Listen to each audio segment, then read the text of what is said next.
গণভবন থেকে ভার্চুয়ালে climate vulnerable forum CVF সামিটে যোগ দিয়েছেন প্রধানমন্ত্রী শেখ হাসিনা। আমরা সরাসরি চলে যাচ্ছি সেখানে। I'm happy that many other CVF countries are also managing climate change impacts efficiently. Costa Rica produces 100% renewable electricity for most of the year. In Ethiopia, 4 billion tree seedlings were planted last year and 20 billion will be planted by 2024. However, despite individual efforts, the robust international partnership remains indispensable for the climate vulnerable countries to minimize the profound loss and damage.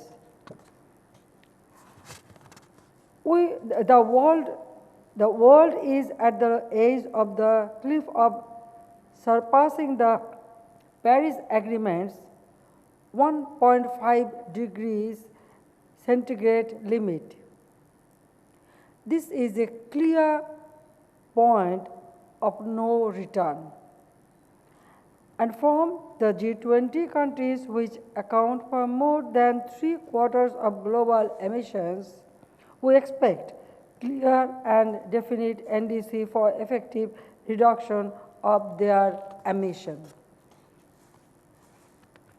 If the current trend of sea level rise is continuing, most of the islands and coastal countries will go underwater, making millions of people climate refugees. The world does not have the capacity to shelter these refugees. Realizing this, Bangladesh Parliament declared a planetary emergency and called on the world to work on a war footing to stop climate change following COP26 postponement.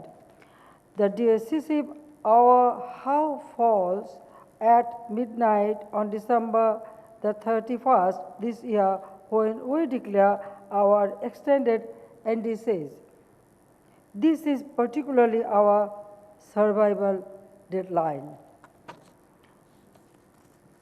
On behalf of CVF, we launched today the CVF Midnight Survival Deadline for the Climate initiative to urge every leader of every nation to show leadership now, convening alongside the UNGA.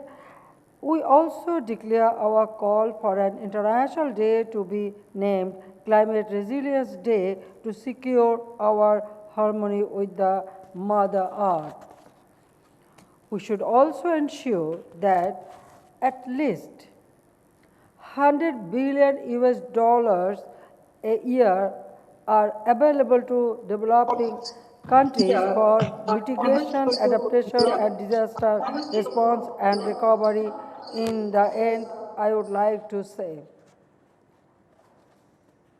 first, strict implementation of Paris Agreement is the only way to slow down the current rate of damage caused by climate change. Second, the governments should not only honor their national contributions under the Paris Agreement, they also need to substantially increase their ambitions. The idea of climate justice must be established for the sake of climate and the planet. But third, more vigorous provision of finance must be ensured by the major economies.